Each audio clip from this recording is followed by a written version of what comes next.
tweet. Okay, thank you. All right, and we are live on YouTube. Excellent. I'm just I getting don't get to see you. I'm sad. yeah, it's janky. I'm just getting a tweet ready.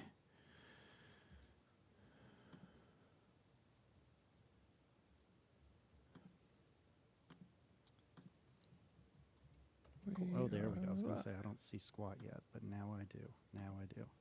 All right, go team. Okay. Hello, everybody. All right. Casey, how are you? I'm good. I'm doing very well. I'm excited to spend a little time with you to discuss electric vehicles, given that neither of us own one at the moment. I'm sure we have plenty of opinions based on zero facts, and that's what makes this fun. So this is going to be an adventure. That's right.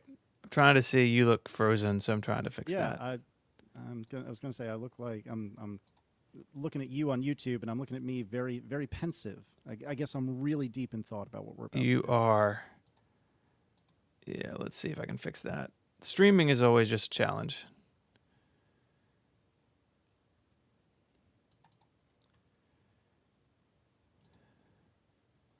Let's see. I can also... Let me know what you need me to do, if anything. I can bring your audio up. I can bring mine down a little bit. I'm just trying to get you fixed. We're professionals here, everybody. We're just letting you know now. There we go. I think you're moving again. Professionals. Am I? Okay. I'm a so. little behind as I'm watching myself, which is a little bit eerie to say the least. Yep. But I believe you. Yeah, like Kate said, it's not a stream unless there's 5 minutes of messing about. Hey, Paul B just donated $100. Casey, why are we right? Why are we here? So we are here to hopefully not stare at a frozen me, but we're actually here to raise money for St. Jude Children's Research Hospital. You know, in a way, we've already raised that money because this was a reward, if you will, for raising, what was it, $300,000 this year for St. Jude. But nevertheless, we are here to continue to raise money for St. Jude. And we do that because St. Jude is a really tremendous and special place, you know better than almost anyone. And I've really tried to embrace this as much as I can and really get on board with raising money for St. Jude Children's Research Hospital because they do all of this research in order to help all children survive childhood cancer. You know, they don't want any child to die from childhood cancer. And they do all this research and they give it to the world, which is pretty awesome. Yeah. And they do this without charging people. And so because of that, we really, really appreciate if you could throw a little bit of your money their way so that when somebody, has to deal with one of these awful illnesses, they don't have to spend a whole bunch of money. And this is a uniquely American problem in a lot of ways. But again, it's important to stress that St. Jude does all this research and then they donate that research to or share that research with the rest of the world. And that's really incredible. And so I have a lot less personal experience with St. Jude than you. I don't know how much you want to touch on that right now, but suffice it to say, it's a really special place for all of us at the Relay family. And we really would love it if you went to stjude.org/relay and throw a few bucks their way, or maybe hundreds of dollars or thousands, or maybe the sum total cost of an electric vehicle, which would be a lot. But throw money to stjude.org/relay, please and thank you. Yeah, right now we are at $443,000 raised, which is just absolutely amazing.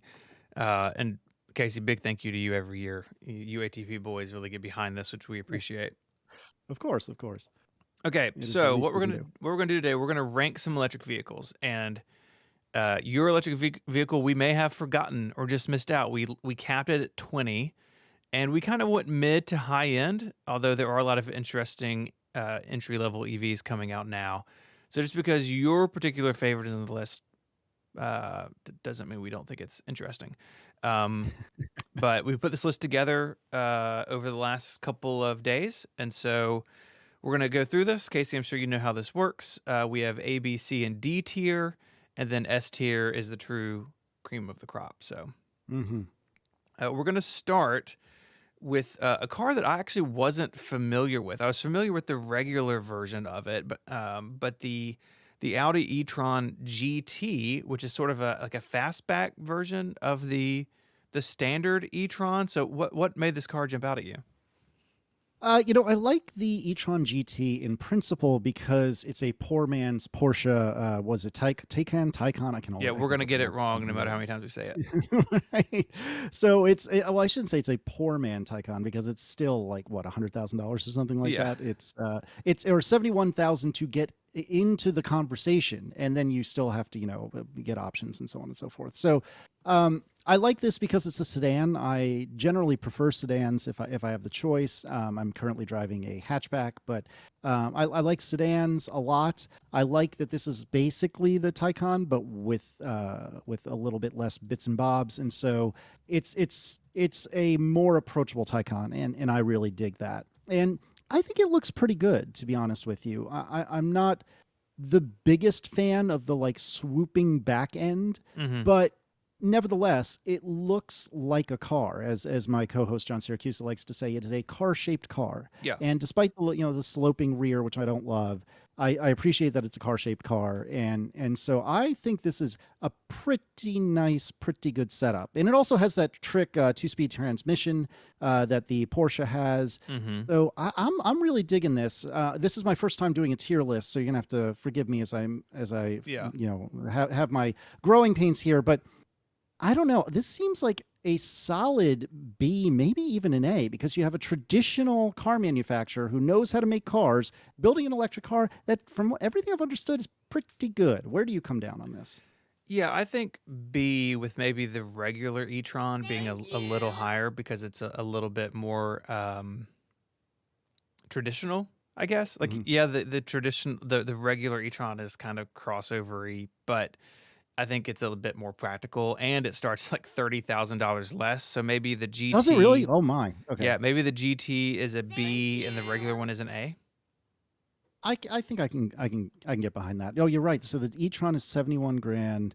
And where did we put the e-tron GT in our notes? Is it right there? It's and then 105 for the GT. You are exactly right. I misread that. So yeah, that makes me feel slightly differently. I think what you said is correct. A for the crossover e-tron and B for the e-tron GT, even though I do love a sedan.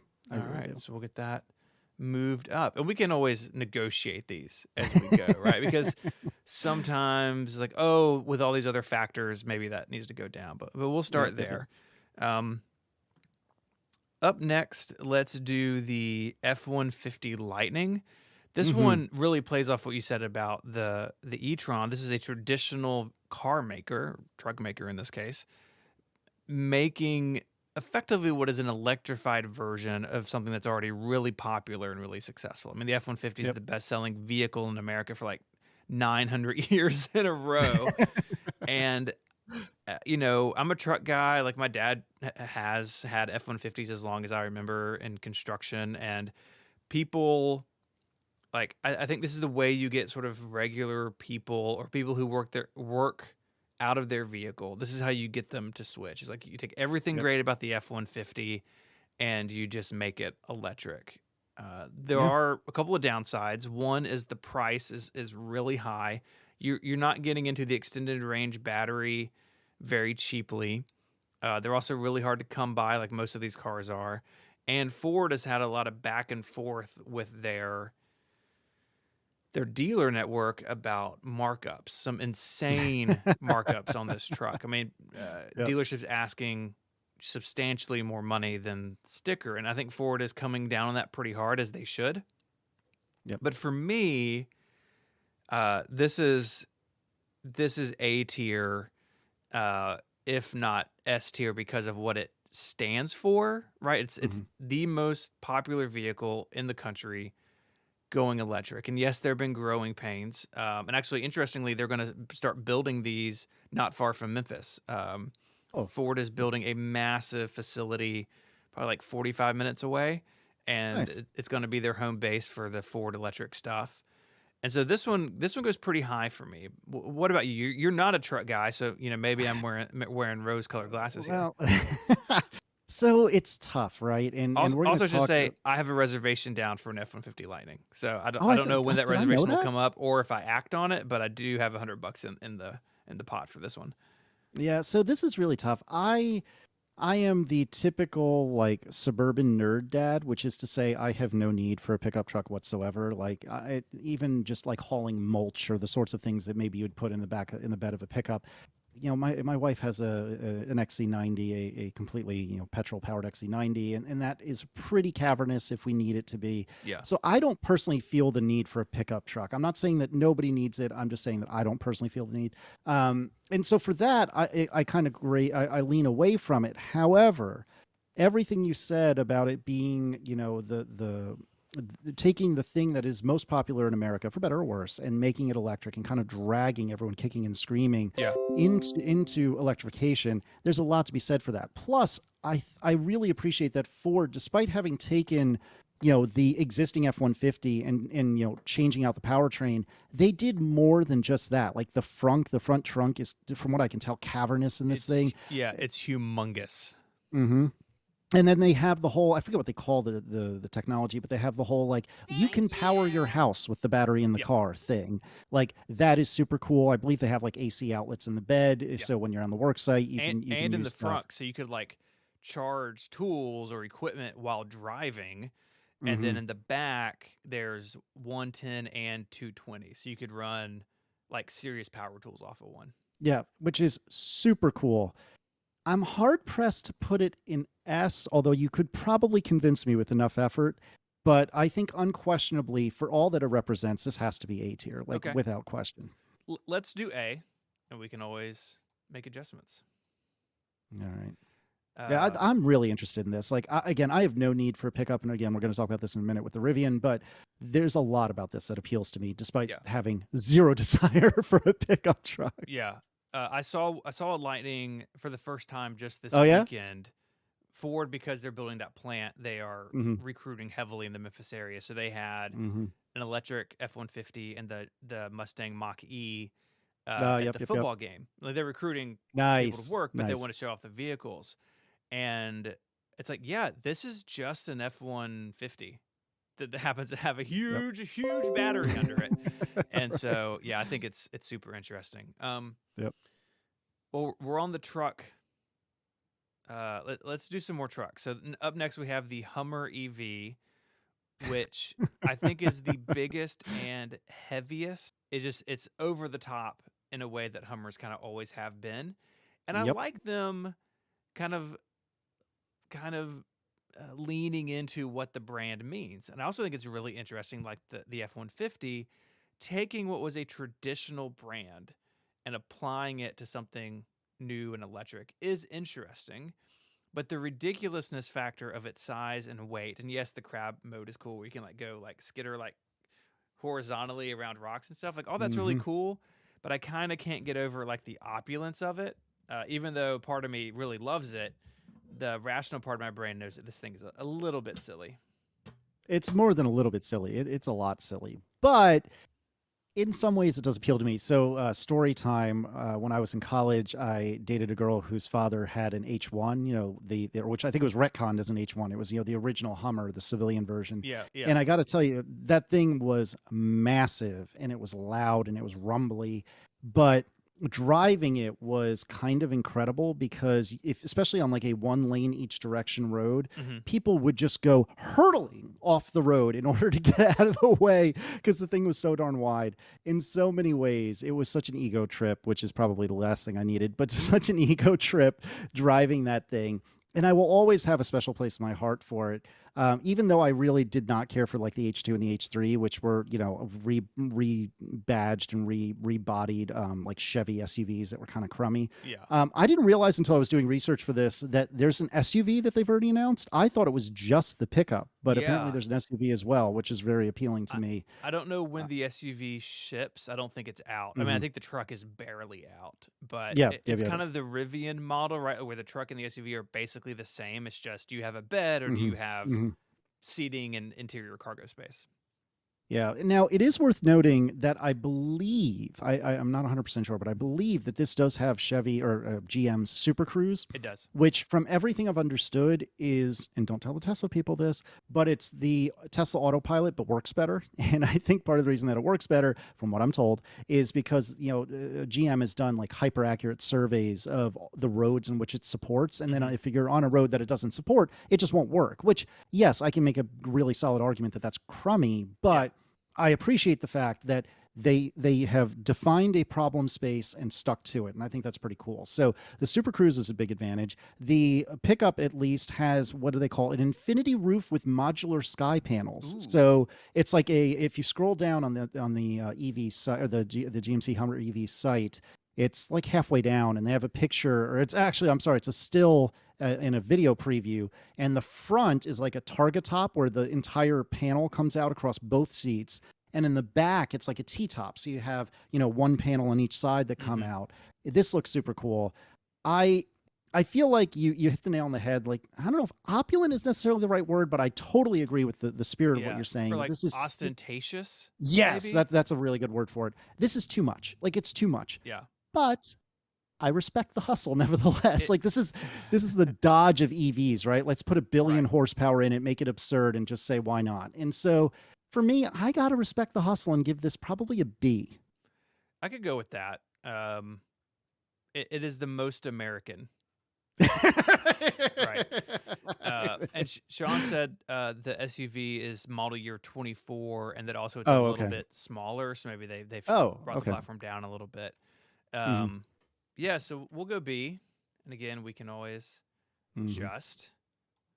It's hard to know where things line up at first. David wanted to know if we're going to rate the EV1. The EV1 is in heaven, and we felt Yes. like it should stay there. If you don't know about the EV1, it was this GM electric car in the 90s that was very popular among a certain set of people, and the GM basically forced them all off the road. We did an episode of Flashback on it. You can go find that on the Relay website.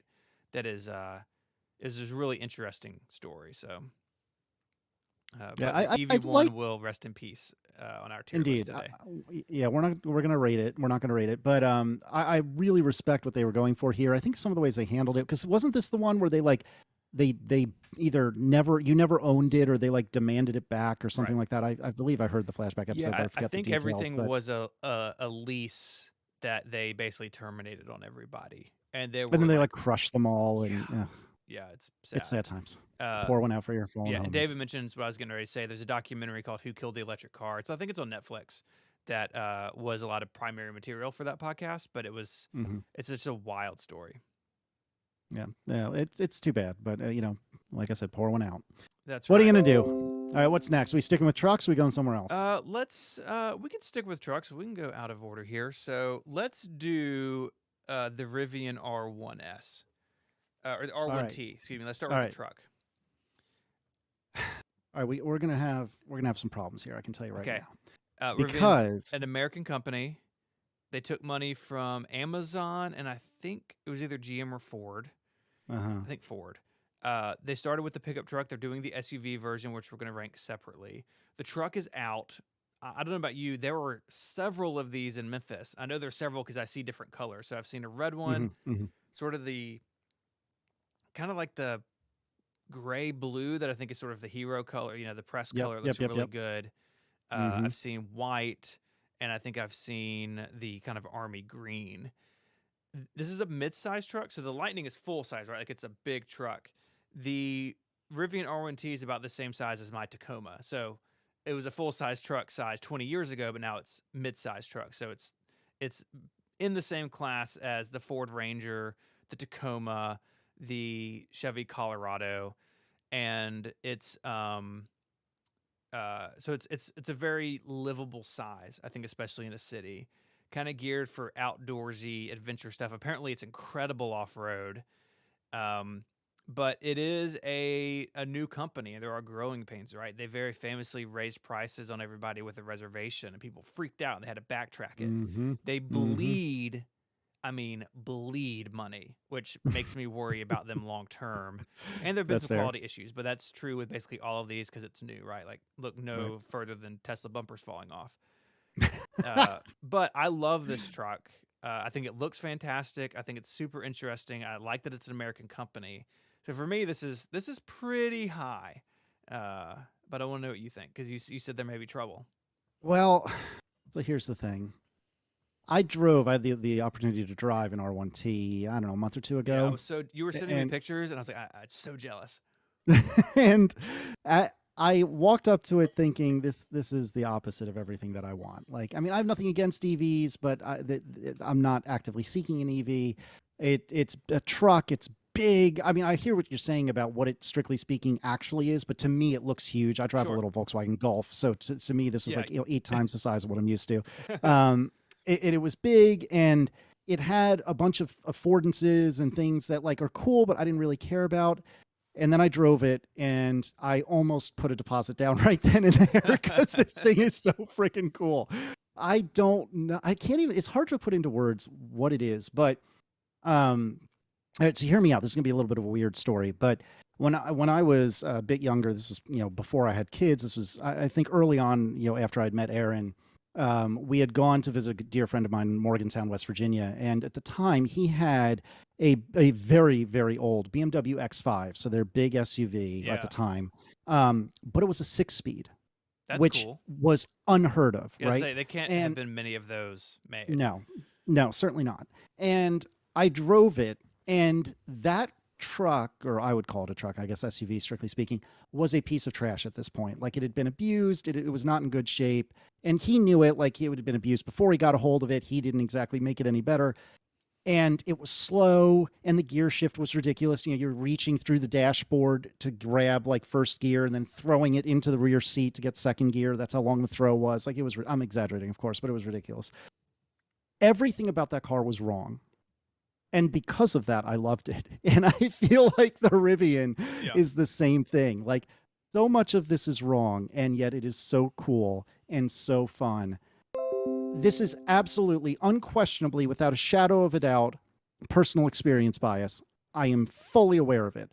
I think this is comfortably A tier, and I could even make an argument for S tier because it is so cool. It is such a cool truck with so many neat features, with the gear tunnel, and the fast ones are absurdly fast. And that's part of it, right? Is like, how is something that I know is so big and so heavy, how is it so fast?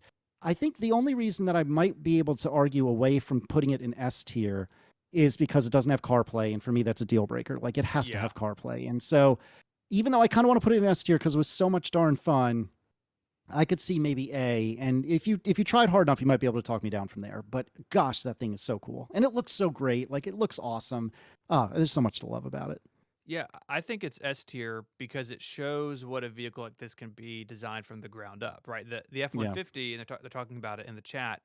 There are trade-offs Ford has to make because they wanted to shove an electric powertrain under internal combustion F-150. And that's the right move for Ford with the F-150, right? But if you're starting from scratch, if you are starting from, this is always going to be an electric vehicle, you get to do things like the gear tunnel, right? Where you have that lateral storage between the back doors and the back wheels. In my truck, you can't do that because you have things like a drive shaft going through there. You have the exhaust. And so I think it's S.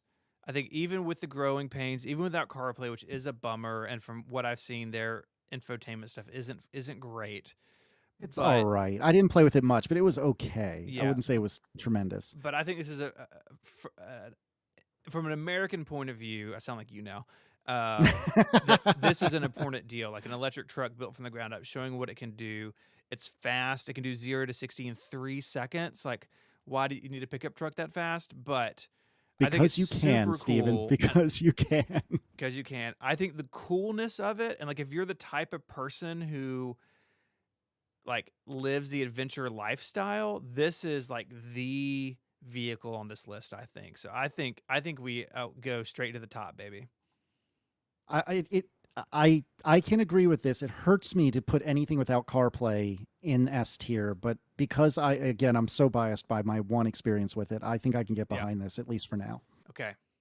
And I think the relationship between the Lightning are correct. I think the Lightning is equally important, maybe if not even Hmm. more important. But I think some of the trade-offs, and I think the size and the size and the cost are bigger than the Rivian, and that's a bit of a bummer. Yep. Yeah, I agree with that. Okay, so let's do the SUV version of the Rivian. Hmm. I think there's only 2 vehicles on this list that aren't out. I don't think. Well, I say that I've actually seen on Reddit a few people have R1Ss, but it's like 3 people out west. This is the SUV version of the R1T. Same Hmm. powertrain, same probably very impressive off-road ability. Um, I want to ask you what you think about the styling. So I think from the rear quarter, which is the photo I have for the tier list, I picked that photo on purpose. It looks a bit like the new Grand Wagoneer, and I I think don't that's fair. and I Hmm. don't mean that as a compliment, because I actually don't think the rear quarter of the Wagoneer looks very good, and I don't Yep. think the rear quarter of this looks very good either. I still think it's handsome. Like I think it's overall it's a nice package, but there's something about sort of the rear glass and like the tailgate, something in that area just sort of doesn't work for me. But I can't quite put my finger on it. I think that's fair. This is also 3-row, is it not? I It believe it it's three is. row. Yeah, but I Okay. think the third row is probably, car seats only, right? Like it's you're I not hear you're you. not stuffing John Syracuse in the third row. Well, certainly not the man is a tower, but nevertheless, now so on paper, I think this is better for my needs than the R1T, right? Because again, I don't really need a pickup. I would much prefer an SUV if I was going to go for any sort of big vehicle like Yeah. this. That being said, I agree with what you're saying about the really really tail end, like the real back hindquarters. I also don't love the actual butt of it very much. Like I think the butt is a little bit eh. Yeah, I mean Um, it kind of comes up, and I think that's for departure angle, so you don't drag the tail over rocks. right. But there is yeah, I It's just don't not quite there. yeah, I don't know this, so like it's just conjecture. It feels like to me they designed the truck, and then at some point they're like, "Oh, we can make it an SUV too." Yep. I don't know if that's the case. They probably designed them at the same time, but it feels a little I don't bit know. It like you've feels that way you've though. taken this platform and turned it into something else, and like something about it doesn't quite work. But I do think out of the two, for most people, uh, like you said, it is a bit more practical. You have the third row, you have covered storage. The R1T has a tonneau cover, but apparently they're all broken. Like they're gonna have to fix all of them. Right. Electric sliding tonneau cover, whatever. But like I drive a Tacoma. I don't have a bed cover on my bed, and so like anything back there is just open to the elements, open for people to take or mess up or something, right? So that's always a problem with a pickup truck. So this solves all that, and it comes with all the cool stuff. But I just don't think it's as cool as the pickup. And so for It me, just this isn't. is A to B tier, I think. Yeah, I would personally put this as A because I think if we're gonna treat the truck as an S tier, I think this is just a half step below. Okay. Yeah, even though I think again on paper I would argue the reverse. On paper I would say that the S should be an S and the T should be an A. That was uncomfortable, but nevertheless, the point is that I think what I'm finding as I'm doing this with you is that I think there's a lot of like just coolness that makes me rank these, and I agree with you that the truck is just a cooler vehicle than the SUV is. Yeah. So I think A is reasonable here. Okay. We'll go with it. So we're, let's see, we're about 20% of the way through here. I want to stop and remind people what we're doing. We're raising money for St. Jude Children's Research Hospital. This very stream you're watching was a milestone that we hit either before or during the podcastathon, so we're doing it now. We're at $443,000 raised. I've been seeing donations come in. Thank you so much. If you haven't donated yet, stjude.org/relay. And you can also sign up to fundraise, where you get a desk mat. It's over on the other side. I didn't bring it with me, but there's a desk mat and a challenge coin you can earn if you start your own fundraiser. Casey, we have over 200 people doing their own fundraisers, which is It's awesome. amazing. And that's really cool because that gets the campaign and what we're doing in front of people who don't listen to relay shows. Believe it or not, there are a few people out there who don't love Tech Podcast, and it gets the word out. So you can go fundraise in your school or your workplace or civic group, whatever it is, family. It's really cool. We are marching towards $494,000. That's our goal this year. People have asked me, Stephen, that's a weird number. Did you just roll a dice and pick it? No. If when we hit 494, 840, 18, when we hit that, we will have raised $2 million in 4 years. And Casey List, let me tell you, that makes me want to cry. It is so exciting to see. Absolutely. No, I couldn't agree with you more. And again, even though this was a perk that all of you have earned by donating already, don't feel like you can't donate more. It's cool. We appreciate it. That's allowed. stjude.org/relay. That's where you should be going right now. Even if you're not listening to this live, if you're listening to it after the fact, that's also cool. We don't care. Go ahead and donate. It helps everyone. Yeah, absolutely. If you're watching this in November, just go to St. Jude's web homepage and donate. Yeah. You can also give monthly. I mean, they have lots of ways to do it. My wife and I give monthly, and every time I see it, sort of on our bank statement, it's like, yeah, like we're doing some good, because this money goes to develop research and treatments for kids with childhood cancer, and there's just not a better thing in this world I can think of to raise money on. Yep, I couldn't agree more. Okay, what do we got next? Let's talk about pairs of cars, because we have a couple here that have really close siblings. The Kia EV6 and the Hyundai Ioniq 5. Let's start with the Ioniq 5. So I'm sure people have seen this. Have you seen one in person? I meant to ask you earlier. I have, but only in passing, like blowing by me the other direction. I haven't had any opportunity to like properly look at one, but they're a look. I don't know how else to describe it. It's very opinionated. I've seen either one or two. Oh, and sorry, people in the chat room. Yeah, like Dropbox is making noise, and it's on Windows. I'm sorry. I'll try to stop it. The Ioniq 5 in particular, the EV6 is the same size. It's basically the same car underneath. Yep. They are way bigger in person than they look. Like, you look at this and you think, oh, it's about the size of maybe your Golf, right? Like it's It's a hatchback, which it is, but it's huge. It is way bigger, way chunkier in person than it looks like in the pictures. And the design, I think you put this in our notes. It's like if someone from the 80s designed an EV for 2020, and they thought everything's going to be like squares and pixels, and like, I like the look. I think it's really cool. Thank you, Ben. Ben just donated $100. Thank you, Ben. Oh, all right. Thank you. But I really worry about how the design of this is going to age. I really think that maybe even in like 5 years, especially the Ioniq 5 is going to look pretty bad. That worries me. I hear you, and you're probably right. Here again, this is one of those things where I look at this and I'm like, oh, those wheels are terrible. I don't know if I love like the chrome on the wheel arches. And yet, when I look at the total package, I'm like, all right, no, that's pretty cool. It's wrong. Gosh, it's so wrong in every way, just like the Hummer, in different ways than the Hummer, but still very wrong. But I still kind of love it, even though I know I shouldn't. I think that for me, if I were to pick one, I would probably choose the Kia, because it's the Kia, right? Is the other Kia one. EV6. And the reason I say that is a couple of reasons, actually.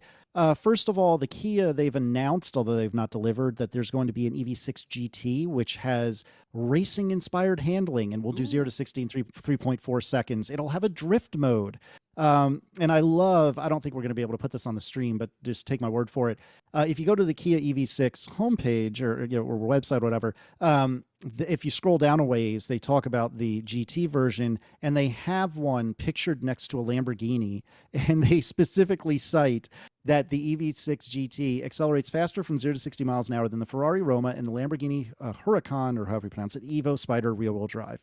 Now, obviously, there are other Ferraris and other Lamborghinis that are surely faster, but having like this kind of family crossover hatchback thing that is quicker than a Lamborghini, that is so cool. So I also really want to take note and make mention that, Kia and Hyundai, those, at least here in America, are perceived as like everyday cars. And I don't mean that dismissively. They're regular people cars. They're not Audis or BMWs or anything like that. They're regular people cars. Yeah, I think these two brands, I mean, they've done a great job with quality. They have amazing warranties, at least behind their ICE vehicles. I'm sure these two.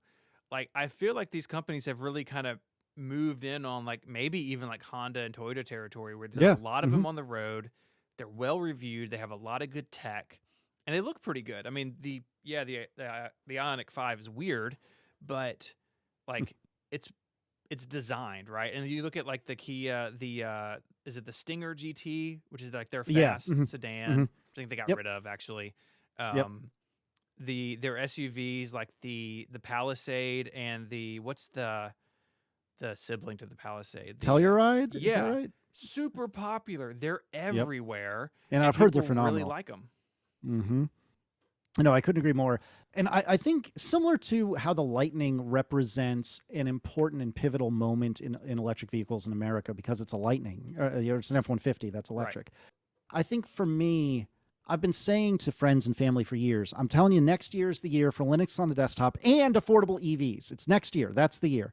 And I feel like for years and years and years, I was full of it. I didn't mean to be, but that's ultimately what happened, is that I was a big liar. And with the Kia and the Hyundai, I feel like that time is finally arriving. Like they're still expensive. Don't get me wrong. I forget that starts at like $40,000. So we're not talking like, cheap, but as compared to so many of the cars we've talked about so far and so many of its peers that are available today, I think that's really, really affordable. And for that, I would probably put the Ioniq 5 as B tier. The styling is good, but still, I think you're right. I'm not sure how long it's going to last. And I would really think about putting the EV6 in the A tier because I think it is really cool and impressive what they've done. And I think they should be congratulated for it. I can go with that.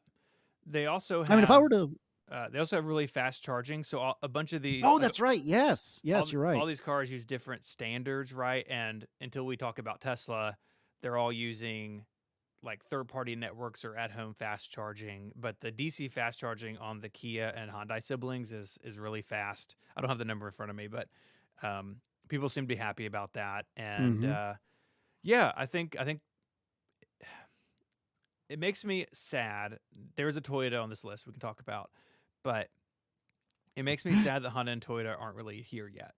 Yeah, I agree. Because when those companies first made it big in the States, it was because of fuel economy, like after the oil crisis or during the oil crisis. And they made their name on quality and reputation.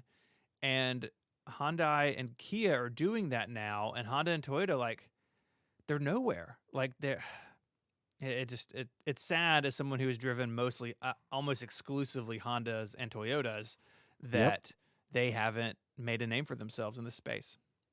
Yeah, I couldn't agree more. Also, I know this wasn't part of the plan, and forgive me, but I'd like to just briefly satiate the chat room who is whining about the fact that we're not talking about the Chevy Volt. My parents actually have a Bolt. I think I just said Volt. A Bolt, excuse me. Yeah. My parents have a Bolt. It's a couple of years old now. Chevy's website seems very perturbed on my desk, so I can't do any last second research. But I will say that my parents' Bolt is surprisingly good. Like very, very good. I think it's pretty homely. Like I don't think it's particularly a good looking car. In fact, I think it's rather ugly. But in doing the things an electric car should do, it is surprisingly good.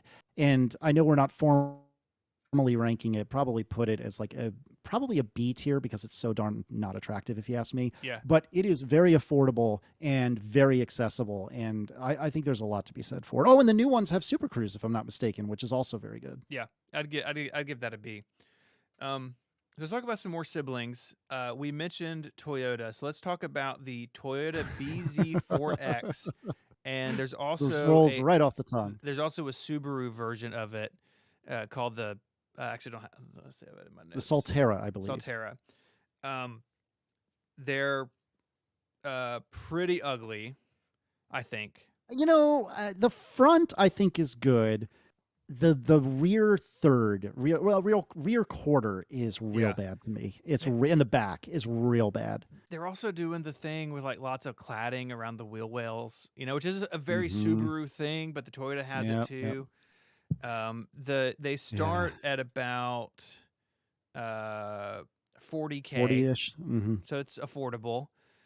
They have recalled all of them because the front hubs would fail and your wheel would fall off.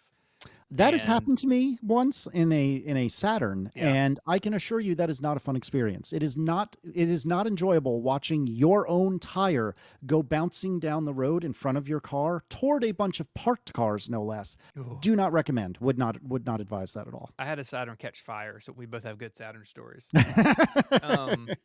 You can't buy one right now. There was a report. I couldn't verify it, so again, it's from the internet.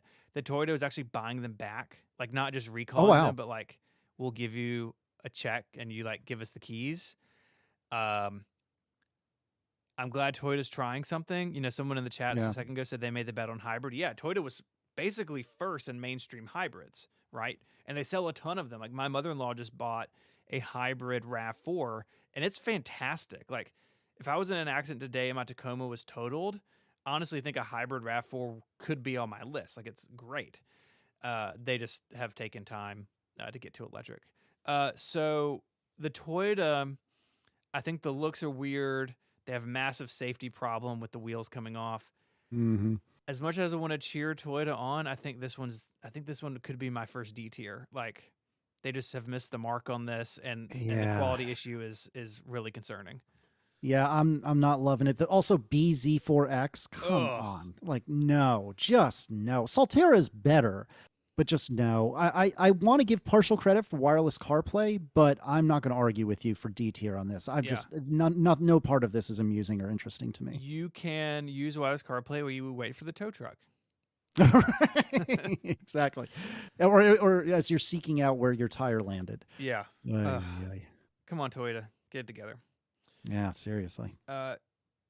Another set of siblings that you put in here that I wasn't familiar with are the Volvo C40 Recharge, which that's a cool EV name, like Recharge. Yeah. Oh, and yeah. then the Volvo XC40 Recharge. Now y'all have an XC40 or 60?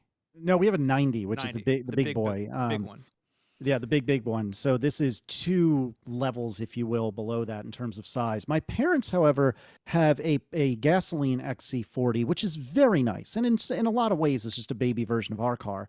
I really dig on Volvos a lot lately. Here again, super biased. I love Aaron's Volvo. I think it's a great car. It's given us no problems. I'll knock on my relay wooden block here as I say that. I really enjoy what Volvo's doing. We're going to talk about the Polestar maybe next, or certainly in a moment. I really dig these. I think that there's still a little bit of growing pains, but I think this is a semi-affordable electric car from someone who is not only like the Volvo's diving headfirst into electric cars, well, Volvo and Polestar as a unit, and I mean they seem to be doing well with it. So there's nothing about this that really grabs me and says, yes, this is the one for me. But I do really respect it. I forgot to look up the CarPlay situation. I can tell you that Aaron's car is wired CarPlay, and I would guess the same here. I believe the Polestar is wired CarPlay as well, so I would guess it's wired CarPlay. I would put this probably in B tier because there's nothing wrong with it. There's just nothing that really grabs me and says, yes, this is what I want. My problem with this is I cannot tell the difference between these two vehicles. Same The powertrain, C40 same range. is a little smaller, I think. So one looks like it's kind of like the fastback, like sloping rear roof, and the other is a more traditional shape. I mean, that's a Toyota move. Like Toyota has like the RAV4 and like the Venza and the Highlander and the 4Runner. It's like, well, there's so many SUVs, you can't keep them apart. Do you have these? Are these two different items on the tier list or one? They are. I have. They're just one of the Apple Note, but I've got them separately for the photos. Okay, for the photos, then my vote would be, because I completely agree with you about the sloping back. Do not want. I would put the C40 as, what did I say for the XC40? So probably B for the XC40 and C for the C40, which is fitting actually, because I just don't care for that butt. I don't like the sloping rear. I really don't.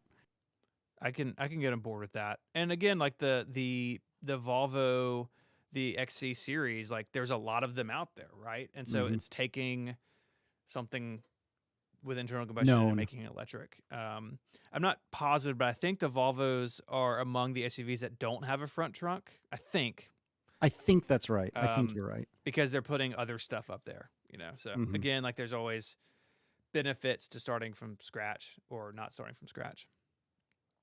One last set of siblings is the Mercedes. Well, they're not really siblings, but they're from the same company. Yeah. Mercedes EQB and the EQS. So EQ is what they're using for their electric line, I believe. And then the B series is their SUV. The S series is like the S class. Like it's super high end. Like just go look at photos of the EQS. The interior is like being in the Matrix. Like it's all screen, which I don't love, but really high quality. It seems like interior, like beautifully stitched, lots of nice lighting.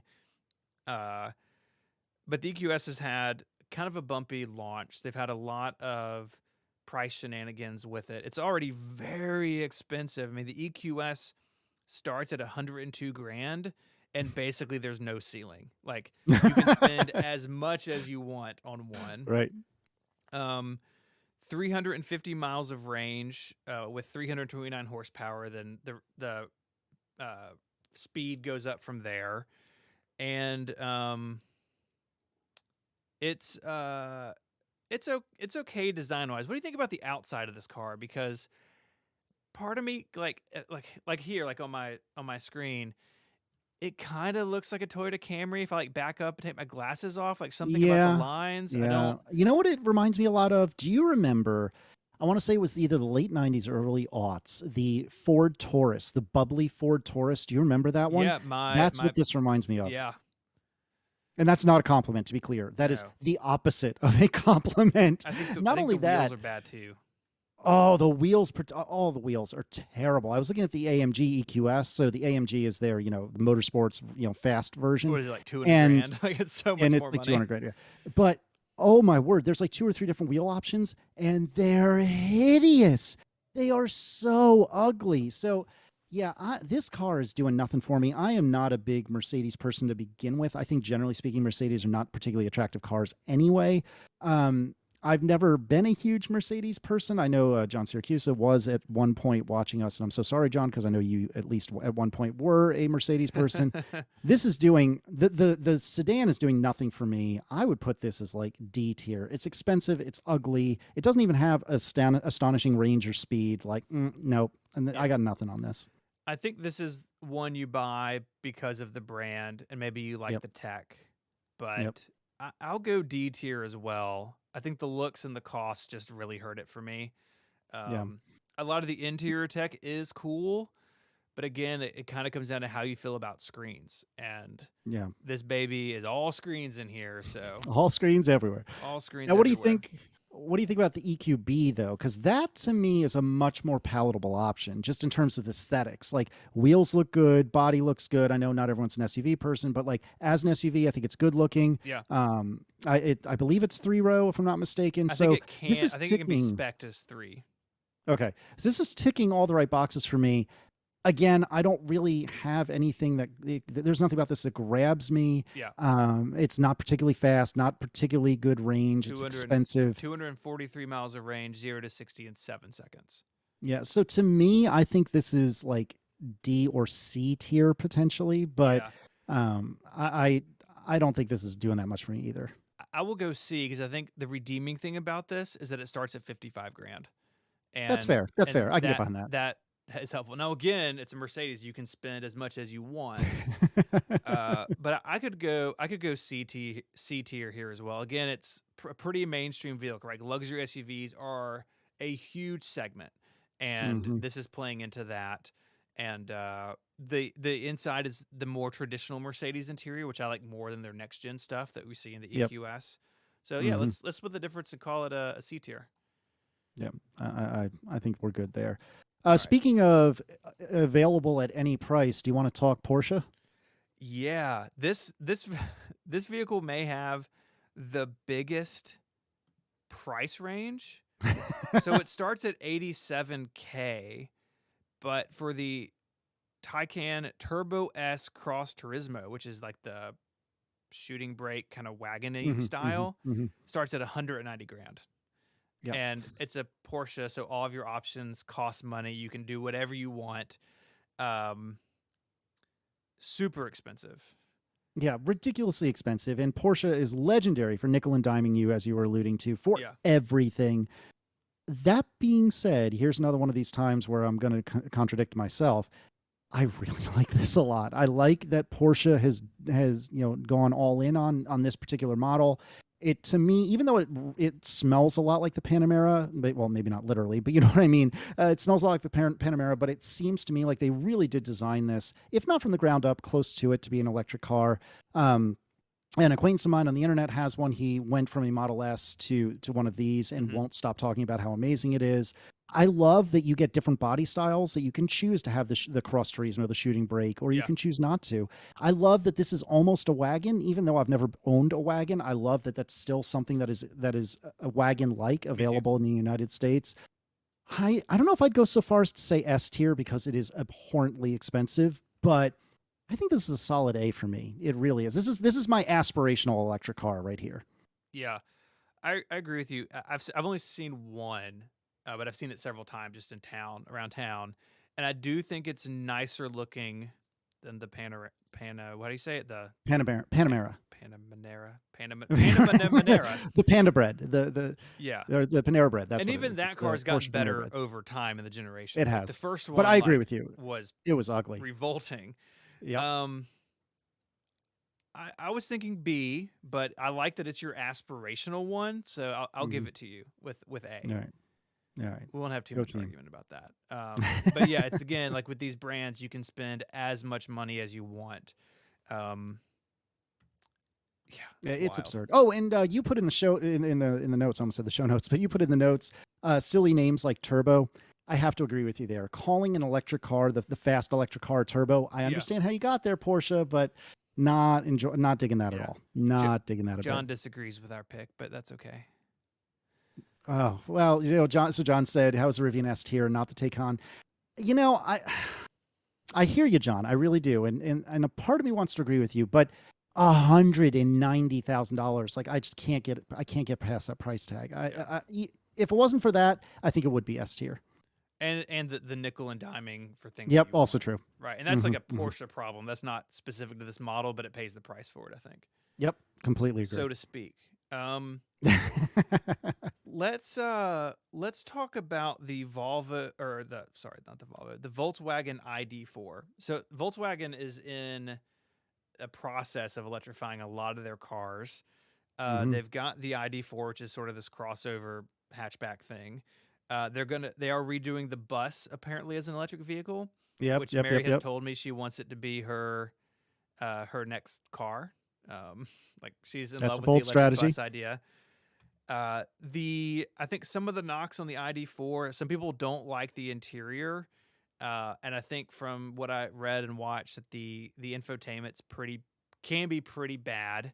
Yeah, I've heard it's pretty janky. I think it looks pretty good for the class. I mean, this is not necessarily an attractive class of vehicle, but I think they've done a pretty good job. Overall, I like Volkswagen's modern styling. So what do you think? So you are a VW owner. I am. What do you think about their overall moves towards this? Like, your next car could be an electric Golf. Who knows, right? Yeah, it could be electric GTI. But what do you think about this thing? Yeah, I've heard really not great stuff about this. I should point out that it's built quite a bit down the road from you in Chattanooga. It's okay to look at. I don't think it's actively bad, but I don't think it's particularly good either. The infotainment is supposed to be really, really bad. I don't know. I just, there's not a lot I like about this. I feel like the styling, there's something about it that's just not right. And I can't put my finger on what it is because there's nothing that's clearly wrong about it, like those Mercedes wheels, which were so bad. But there's nothing about this that really makes me go, yeah, that looks good, or that looks bad for that matter. It's just, there's nothing about this that really does much for me. I do like that it does have, much like the Mustang Mach-E, which we'll talk about in a little bit, and I think the Lightning, it does have a little bit of a dashboard. It hasn't gone all in on the center console like the Teslas, which we will get to as well. I don't know. I feel like this is C or D for me. There's just nothing that's appealing to me about it. Like, it's relatively cheap. It starts at under 40,000. It's slightly fast-ish. It's 5.5 seconds to 60. The range is mediocre. It has wireless CarPlay. There's a lot of capacitive buttons, though. Volkswagen's loving the capacitive buttons, which I I've know. heard are pieces of The ones in the garbage. new Golf seem like a nightmare. Yep. So I think this is C or D for me. Yeah, I'll go C. I think the price keeps it off the bottom of the list. That's fair. You That's know, fair. And the 30, wireless CarPlay is good. yeah, I mean, a 37 grand starting point, like, yeah, it's probably not super well optioned, but, you know, Tesla hasn't made a 37 grand car in a long time, if ever, right? Some of these other companies have struggled to hit that. And so, yeah, let's go C with that. Again, it's kind of a middle of the, I think even the gas version is kind of a middle of the road SUV, so we'll go with that. Well, you mentioned the Mach-E, so let's just talk about it. Is it a Mustang? Just pushing the button directly on the internet rage machine. You know, I don't. Here's the thing. You got to give me a chance to hear me out. Okay. I don't think it's a Mustang, but I am not personally offended by the fact that it's called a Mustang. Does that make sense? Like, I don't think they should have named it that, but it doesn't necessarily bother me that that's the name they chose. I kind of feel the same way. Like, I get why if you're in the Mustang world, you would be upset about this. Oh, absolutely. Totally get it. And they definitely like just stuck a Mustang badge on the front and like called it a day. But personally, I'm kind of ambivalent. But I'm not in the Mustang world. I've never owned one. I've never owned a Ford. Same. Like, I don't have a lot of dogs in that fight. What do you think about the styling? I don't like it. I think the front in particular is pretty rough. A lot of these car companies have struggled with what do you do with where the grill went. Yeah, and agreed. So like the Volkswagen and like the Mercedes, some of these others we've looked at, it's just black plastic. So like passing on the highway, it just looks like a regular car. They leaned into the Tesla thing, painted panel up there. They stuck a huge Mustang logo right in the center of it. And then they do this thing on the back where as the pillar comes over the back door down to meet the rear, the bottom part of its body color and the top part of it's black to make it look more sloped than it is. I actually just saw one of these in person last weekend when I saw the Lightning. It's the first time I've walked around one. It's also bigger than it looks. I don't. It is bigger than it looks. Yep. I don't think to the extent that the Ioniq 5 is, but again, it kind of looks like it could be about the size of your car, and it's not. It's bigger than that. No, it's much bigger than my car. But I agree with you. It does read, if you will, much smaller than it is, for sure. But they seem popular. I've seen a lot recently. Me too. A lot of them. Me too. There's a fast version, which is fun. And so I kind of think C. Like, I don't think there's anything that condemns it to the bottom of the list. Oh, see, we were doing so well, you and I, but now we finally get to fight. This is what the people pay St. Jude for. stjude.org/relay. No, this is easily A tier for me because a couple of things. Number one, I had the opportunity to drive one. A friend of mine was like borrowing one and was driving through Richmond and was kind enough to let me drive it. Now, admittedly, I drove it for literally 5 miles. It was like 10, maybe 15 minutes. It was really good, really, really good, way better than I expected it to be. I found the styling to be hideous, although it has grown on me quite a bit over time. I actually kind of like it now, where I've done a 180 because I thought it was gross when I first saw it. It was really, really good. It had the display, the dashboard, as well as the big honkin' portrait center console screen. Then it has a physical button for changing the volume, or a dial for changing the volume. It's like embedded in the display. Yeah, which is a little weird, to be honest. I don't think it's necessary, but I dig it in principle. I believe it has wireless CarPlay, if I'm not mistaken. It's not obscenely expensive to start, although like many of these cars, you can make it expensive. It's about 45 grand to start. I really think if my Golf R just blew up tomorrow and I needed to buy something the day after, I would probably have an uncomfortable conversation with Aaron about whether or not I could get a Mach-E, and then I would probably end up buying the EV6 or something like that instead. Something but I would have, because the Mach-E sold out for the year. Well, that's also true. That's a good point as well. So I don't know. For me, this is like A tier. Yeah, because the chat's screaming A as well. Okay. I mean, I can get behind some of the complaints. I can get behind the fact that it's, the first generation. I can get behind the fact that it's not really a Mustang. I can get behind the fact that it's still a little bit expensive. But I don't know, man. In so many ways, I think this is hitting it out of the park, much the same way that Yeah. I think the Lightning did. I mean, the internet seems to think I'm wrong, and I don't want rage down upon me. So I will consent to an A, All but in my right. heart, it's probably a B. All right, we'll allow it. Also, All some right, of what them else had is like left? roof panels falling off, but that's Oh, fine. that's true. That's true. They did have some real quality problems at That's first. fine. That is All fair. of these do, right? Like it's inevitable. That's fair. Let's talk about the Tesla Model 3. This is, Oh, all right. Now we're gonna make the internet angry. Okay. in a lot of ways, not anymore, but until a year ago, kind of the default Yeah. electric Agreed. sedan. I mean, there's the S, which is faster, but way bigger. The Mm-hmm. 3 is a good size car. Like a family of 4, maybe even 5, could get away with a Model 3, I think, especially Yeah. if you live in a city. Yep. Good range. Now, the long Mm-hmm. range is sold out for the year, but you can still get the performance or the standard. You can. Thank you. Hey, thank you. Anonymous donated $60. Thank you, Anonymous. All right. stjude.org/relay. That's where you want to go. They've gotten a lot of the quality stuff behind them, I think. There's always stories about, a car here or there, but I think like the widespread issues are mostly behind them with this car. It's not as, in some ways, it's not as practical as the Y, which is based on the same chassis or the same platform, because the Y's, it's taller and it has, it's like a small, it's like a mid-size SUV with a hatchback. But this is a car, right? Like trunk, front. It has all the tech. You can do full self-driving if you want to give Elon like $17,000.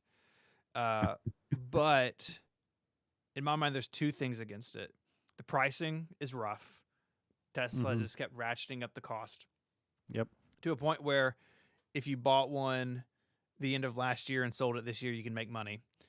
The long range, which I think is what a lot of people would want just for like the range anxiety, sold out for the year. And I think overall Tesla's styling is feeling aged to me. Yeah, they I would all agree with kind you of there. look the same. I think the 3 looks better than the Y. It looks a lot better than the Y, but the styling's a bit tired. And so a year ago, if we had done this would be towards the top for me. But now I think maybe kind of like B-ish. One good thing Tesla has going for them is they have the supercharger network, which, depending on where you live, is excellent. Like for me, there's one around the corner from the house, but you're not stuck on like the Electrify America network, which a lot of these other cars are chained to, and that's not a great place to be. Yeah, so my initial reaction is this is like C or D, but before anyone jumps on me, I can bring myself up from this. I respect the fact that Tesla, in a general sense, Tesla was like, the first real true electric car manufacturer to my eyes. I respect the fact that they did make a car that is affordable. I mean, it's gotten, to your point, much more expensive over time, but the 3 is affordable.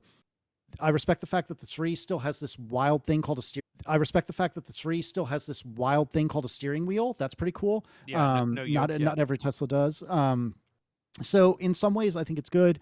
In a lot of ways, I don't care for it. I don't care for the center screen. I really, really maintain, and I've driven a 3 several times, or I've driven several 3s several times. I've driven several S's several times. I really maintain that not having a display directly in front of the wheel or yoke, I think that is a safety issue personally. I don't care for the fact that there's nothing in the Model 3 or the Y. I don't like that there's no CarPlay. I don't like Elon Musk. I don't like a lot of the things he does, a lot of the things he says. I don't like the way he treats people. And heaven help you if you have a service issue and don't live in a city with a service department, or even if you do, heaven help you if you need parts. Yep, exactly. I mean, and like, there's no excuse for that. Like, Tesla's been around a long time. They should figure out how to get a body panel out to a shop in 3 days, right? Like, yep. I couldn't agree more. Yeah, I feel like the company lets their products down in a way that agreed. isn't really true for any of these others, I think. Like, this is the only one really talking about the company outside of like Ford's strategy for like what they're doing. Yeah. No, I agree with you 100%. I personally, I would put this as like a C. I don't, there's not a lot about this car I care for. I know so many people that have them. Many of them are dear friends of mine. I'm so sorry. It's just, it's not for me. It's not for me, but I have to respect the fact that it really did start this Yeah. segment. And so even though it's not what I would choose for myself, I do have to respect that. So for me, I would rate it like a D to probably more comfortably a C, but I've got some wiggle room here if you feel differently. I can do C. I think the issues surrounding Tesla are problematic, and Hmm. especially if you are in an accident or need service, that can be apparently just such a hit or miss thing for people. And aftermarket repair stuff, right? If you buy an F-150 Lightning, most F-150 stuff will just bolt to it. Like if you need a door Yeah. switch, you can just Yeah. go get a door switch. None of that Hmm. is true for Tesla. Yeah. And I think that Can I we, think in my mind that hurts it. yeah, I don't want to perseverate on the Teslas, but can we at least make, passing reference to the rest of them? Yeah. The Model S, it has a yoke, so that's a D. As far as I'm concerned, like we're done here. No, I kid. It's expensive. It's super ridiculous fast, which I respect. Yeah. But here again, no CarPlay. Like I don't I know. think it's C with the Model 3. Yeah, Um I think you're right. Even though for me, like money, no object. If I'm spending your money, I would have an S, but I would try to figure out a way to retrofit an actual yeah. steering wheel onto it. 3D But print yeah, exactly. a Right, right. handle. I'm sure that won't be that won't cause any problems at all. But No. yeah, I think it's like a C tier, and then the X and Y. I respect the cleverness of the gull wing doors on what that's the X, Yeah. right? I think it's cool that it's there, but I think it's gimmicky. I think it would be tough to live with. The Y has all the same problems as the 3. So again, I think these are all like C tier I cars in think my I think mind. they're basically all C tier. Yeah. The X is my so I've driven all Teslas at this point. I drove an X maybe 2 years ago. Kind of Okay. similar thing. Someone came through town and let me drive it. And Mhm. it was incredible. Like Oh yeah. Oh, they are. They're um incredible to and drive. they at the time had the high end one with the ludicrous mode, and we took it on a back street, and like it was wild. And Hmm. that's cool, but there's more to a car than just performance in a straight line, right? And the X in Yep. particular, like the gull wing doors, just seemed like a terrible thing waiting to happen. And again, if you need repair, it's a nightmare. So I kind of put all the Yep. Teslas in sort of, I slot them all into the C tier, I think. Yeah. And Syracuse in the chat just made an excellent point. He said the Model S would be A tier easily if it had a steering wheel. I don't know if I would go so far as A tier, but easily B, Easily. potentially A, because Yeah. the S is very, very nice and Yeah. very good. I agree. If it had a steering wheel, I would rate it way better. Same. Lack of CarPlay, Elon Musk, Tesla repairs, like you've been saying, like all problematic, but easily B, potentially A if it Yeah. actually had a steering wheel. Falcon wing doors. Falcon wings doors. Um, Sorry, our mistake. let's talk about the Lucid Air. So this kind Mm. of like Rivian, newish company. The leadership out of Lucid came out of Tesla. They are, I mean, the Lucid Air, and again, there's multiple vehicles kind of wearing that name, different levels, but it's really, I think, aimed at the same sort of buyer who would consider the EQS, right? Hmm. Huge four-door car, massive performance. The Lucid Air, I think, is the most powerful vehicle on our list at 1,200 horsepower, 520 So miles of range. ridiculous. Again, depending on exactly which one you order and that sort of thing. Um, Starts at 87K, goes up to $250,000. So I think it's Bananas. also the most expensive thing on the list. Yep. Yep. New I company, don't know. not shipping in volume. I've seen a couple of reviews on them on YouTube. Like they seem very nice, but whoo, you're spending $250,000 on a car. I don't know if I'd go with the startup. I don't know. How do you feel about this? Because you and I haven't talked about the Lucid Air. So what do you think? No, we haven't.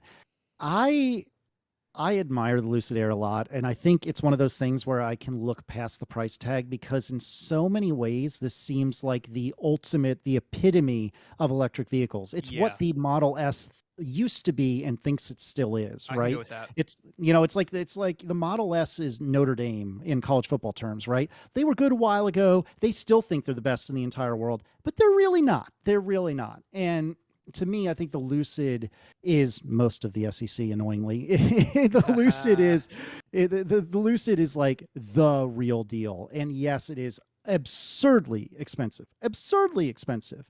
But I think this is easily A, maybe even S tier for me, because it is the ultimate embodiment of amazing performance, amazing range. Allegedly, it's getting CarPlay any day now. There's no, it's no compromise other than, cost, which is a big compromise, but Sure. you know what I'm saying? Like in terms of the vehicle itself, it is no compromise. So I think this is a possibly even S tier.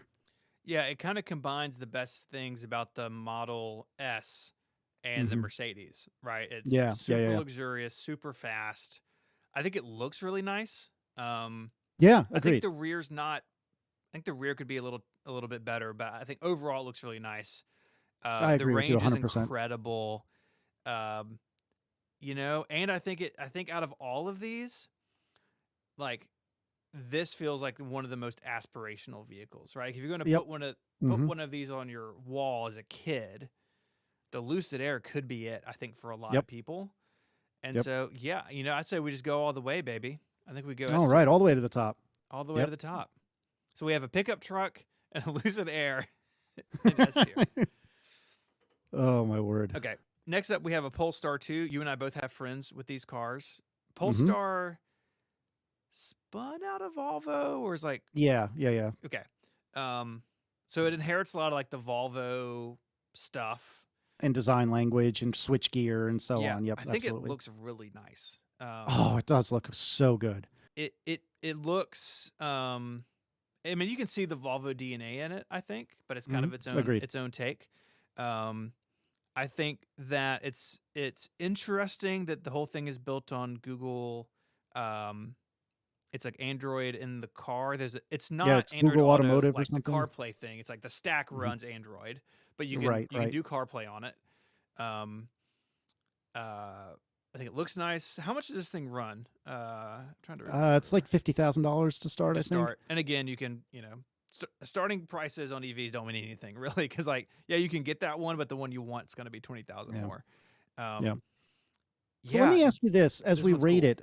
What's wrong with it? Because as I think about it, like I don't know if I necessarily aspire to a Polestar 2, but what's wrong with the Polestar 2? Like it's pretty much, I don't know if perfect is too strong a word, but you know what I'm saying? Like there's Yeah, no Achilles heel to this that I can find, which makes me think this is probably an A for me. Why wouldn't we make it an S? Like there's compromises with both of those S cars. yeah, They're expensive. They don't have or at least they don't have CarPlay today. Like this might even be S tier. I've backed myself into this. Like I don't know how I ended here, but I think that might be where I am. yeah. I mean, 270 miles of range is pretty middle of the pack. That's fair. That's fair. Definitely enough for most people most days, right?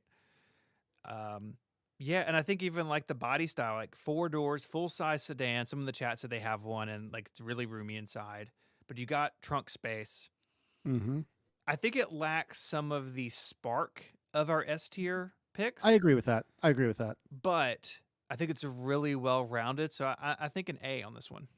I can get behind that for sure. All right, now we got one more. This vehicle, not for sale. Oh gosh. You can pre-order it, but the website doesn't tell you how much it's going to be. It was supposed to start at 40 grand 4 years ago when it was announced. It's probably not that Hmm. anymore. It Nope. looks like a triangle. It has one Yup. windshield wiper that's the size of my arm. Look, there is something kind of we said about the Ioniq 5, right? Like it's like someone from the 80s designed a car for 2020. Hmm. Yep. That same person drew the Cybertruck, right? Like Yep. kind of similar like ideas around the sort of steampunk future we're going to live in. But it's not real. It's not real. I'm not convinced it will ever really be real. Yeah. Yeah, the Cybertruck does nothing for me. I found it hideous the moment I saw it. I find it hideous today. Yeah, it's Again, I'm not a pickup person. There's nothing about this thing that is redeeming to me. This is a solid D. Can we go to F? Because I would put it in F. This is the bottom of the list. And I think the leaked videos we've seen, it looks even less cool than it does in Tesla's materials. Like maybe 6 months ago, there was one at a factory and someone like got on Instagram Live and walked around it, and all of us watched. Yep. and it's really bad looking, I think, in that It video. really is. This is straight D tier. If we had a lower tier, I'd put it there. I think even when it comes out, it's going to be pretty ridiculous. I mean, there's clips of it, people driving on a street. Like, it looks so out of place. It's just bad. Everyone is going to see you coming. And Adam says it's either D or just keep it down there. It's not even going to go on the list. We're just going to leave it down there in the bin. That's a good idea, actually. That's a really good idea. Yeah. All right. I know we're running a little long. We have a couple pieces of housekeeping to go through, but I've got this brain worm about the Taycan. Should that be bumped up to S? Because I feel like there's nothing about it that makes it worse than the Rivian or the Lucid, really, right? Like, I think maybe we should bump that one up to S. Okay, let's bump that up. Is there anything else we need to revise while we're taking a second look I was just here? looking at it. I mean, I feel pretty good about the rest of it. Yeah, I think we've done good work here. The e-tron being A sticks out at me a little bit. Maybe it's I think it's a low A for me. Yeah, I would agree with you there. I could even get behind bumping that down to B if you felt like that was more appropriate. We'll put it with its sibling, the e-tron GT. Okay. Because they're effectively the same car, just one with the back that is useless. So that's our list. We did not pick a bunch of cars people want us to. I know there's a lot of electric BMWs. We didn't pick the Bolt. Again, we just picked 20 and kind of went with it. But let us know in the comments what we got wrong. All right. So, hey, why did we do this again? What was this all about? Well, we did it to make John mad about no BMWs. That really was the real benefit. I don't know. Go pick an electric BMW, and I'll tell people about St. Jude. We'll judge it. We'll throw a BMW on the list. All right. Yeah, so September is Childhood Cancer Awareness Month, and we talk about St. Jude. St. Jude is a hospital here in Memphis, Tennessee, but they treat kids with cancer from around the world without regard to their family's ability to pay or their background or what they believe or where they come from. It is amazing. The hospital started 60 years ago, and it was the first integrated children's hospital in the South. Think about that, 60 years ago. From the beginning, they've been about treating everyone fairly and with respect. And I really appreciate that as a patient dad. Our son was diagnosed as an infant with a brain tumor, and they saved his life. And they saved the life of a lot of his friends over the years. And they've brought the cancer survivor rate from 20% up to 80%, but there's still a long way to go. Your dollars go towards treatment. $100 helps pay for treatment, a red wagon in the hospital so you can haul your kid around and all your stuff. There's an amazing volunteer army. It's just an amazing place. And go donate. stjude.org/relay. We're running this the rest of the month. We're currently at almost $444,000. So thank you all who have donated during the stream. And you have put a BMW in our chat, the BMW i4. Yes. All right, so I looked right at the grill. Now I'm blind. Yep, exactly. I was going to say, I feel like much with the yoke, it's the same thing. You look at the front. All right, we're done. That's a D. Like, I can't get behind the styling. It's so bad. I owned a BMW before my Volkswagen. I loved that car in the 5 minutes that it worked. Yeah. I cannot get behind the styling. It's so bad. It's so bad. It's bad. Starts at 56 grand. They have an M version. The M version, 0 to 60 in 3.7 seconds. I am here for that, That's though. Quick. That sounds good to me. That's quick. I would assume it has wireless CarPlay because pretty much all BMWs do at this point. It's too bad because I feel like if you can get past the pig nose, it's actually not a bad-looking car. It's not. It's an actual sedan. From the rear, or like the rear quarter, it's pretty good. Yeah. And Syracuse points out you don't see the front when you're driving it, at least. That's true. That's a fair point, but you still got to walk the car. You pull it behind a tanker truck, and it's reflective. You're like, oh! Yeah. Oh, yeah, exactly. Yep. It's very, Sean points out, and he's right, it's very heavy. It's kind of like the Lightning where it shares a platform. I think it's really like the Ford, like some of these others. BMW making electric versions of their other cars is really important.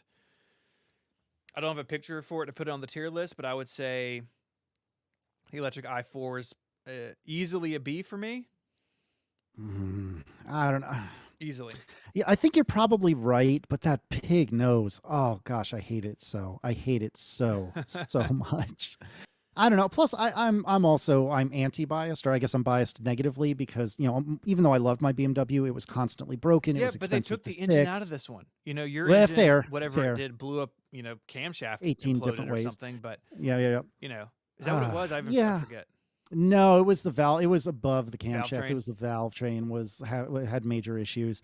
And then right before I sold it, the drivetrain had major issues. Like it was a mess. Yeah. But for me, this is C tier. I could be convinced to put it in B because I think there's a lot to be said for it. Like BMWs still are nice cars. They still drive well. I think some of the wheels on this are real ugly. Some of them I don't like, but some of them I really, really like. Again, wireless CarPlay. It's affordable, particularly for a BMW. It's affordable. Yeah, maybe I could say this is a B tier. Let's go with a B tier. Chat really wants us to take the Lightning to S tier.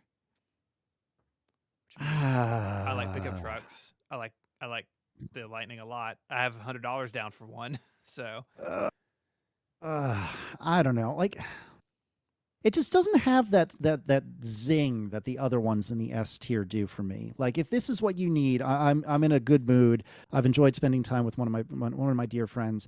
I can get behind it. I don't think personally, I wouldn't do it myself, but I'm not going to stand in the way. Okay. In summary, I'm gonna S tier it. Okay. All right, we're done tinkering. That's the list. Seriously though, thank you all for tuning in. Thank you for your support. Thank you very much. I mean, we've done this officially for 4 years now, but even before then, we were raising money for St. Jude and doing other things. It's so awesome to be a part of it. Casey, thank you for taking this on as your own project as well. Well, no, the pleasure is all mine. And you did most of the homework for this. So I didn't say that earlier. I meant to, but you did most of the homework for this, which I really, really appreciate. Yeah. So thank you for that. At one point, I had 20 tabs open looking at electric cars. It's like, this is a lot of stuff. This is too much. You know, I have to say, this is pretty well balanced. Like visually, we've got 4 in S, 4 in A, 4 in C. I think we did the middle one is the one with the most. I'm pretty proud of us. I think we did good work here. And we moved Lightning to the S tier. So Jared said that he'd pledge $100, and so that's the way to do it. That's what I like to hear. And, all right, we'll keep you honest on that. Yeah, thank you all. So next week on this stream, I have a Mac clone I'm going to be working on, and then David Sparks and I are going to be going through our tech bags. So those were other milestones unlocked during the show. So keep an eye on Twitter and in the Relay Discord. We'll be sure to announce those. And yeah, Casey, I appreciate it. Well, thank you. The pleasure was all mine. And stjude.org/relay. Go, go, go. Now.